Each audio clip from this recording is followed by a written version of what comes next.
Hey, welcome back to WorldwideGiantGrowers.com. Wait a minute, Michelle, let me show you. I want to tell you what we're doing today here is we're going to fix picture nail holes, prepping for painting. We're prepping for painting, and what we have here is there's some average holes where they pulled out the nails.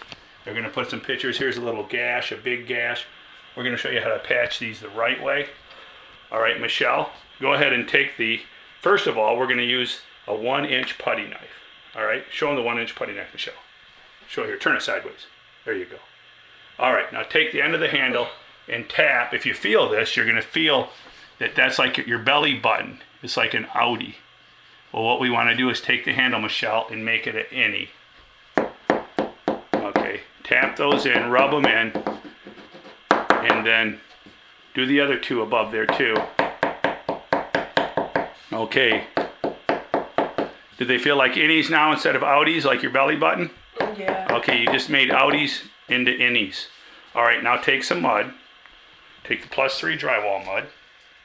Get you a dab. All right, now this is a common mistake people make. Go ahead and put it on there. A lot of people put it on there. Now go ahead and do the other ones too at the same time. Do all 3 of them. A lot of people put it on there and then they leave way too much on there. Okay, now I'm going to tell you why you don't want to use a 1-inch putty knife. Michelle, grab the 3-inch knife. Grab the 3-inch knife. Show us the 3-inch knife. Nope. I think you got enough mud. I think you got enough mud already on the wall. See, she wanted to bring in more mud, more mud. Big mistake. All right? You already had enough mud on the wall. Now just take and put it on and take it off. The way to do it is like a 45-degree angle. Put it on and take it off. When you're done, there should be no buildup. There should be no buildup on the surface. No heavy dew. Give me the knife, Michelle. I want to show you real quick. This is common. This is a common way people mud. They think, okay, if I put it on heavy, then what I'm going to do is I put it on heavy, and then now it can shrink. The stuff shrinks. So I can probably get away with 1 coat instead of doing multiple coats. And then that way, well, what you do is you create a bunch of heavy edges that need to be sanded. So you don't want to do that. You simply want to put the mud on and take it off. Put it on, take it off at a 45-degree angle, carry the knife.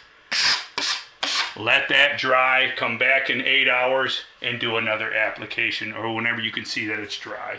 You can tell that it's dry when it turns completely white. Right, Michelle? Yeah. So I'm going to have Michelle go through today and do the whole house here. We're in Holly, Michigan. We are painting the inside of the house. We're prepping. Now show them on that big one, Michelle. On that big repair, show them.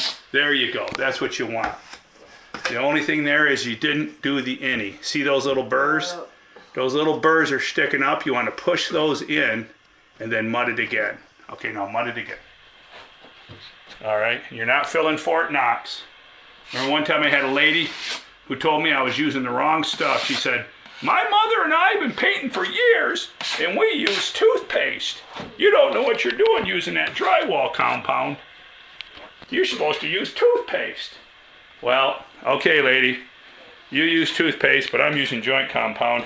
Now, if you're in a hurry, you can buy Easy Sand 20, dries in 20 minutes, do another application after that if you're in a big hurry. Today, we're not in a hurry, so we're going to stick with the +3 or any joint compound will suffice. There you go, Michelle. Tap in those burrs and keep them mudding.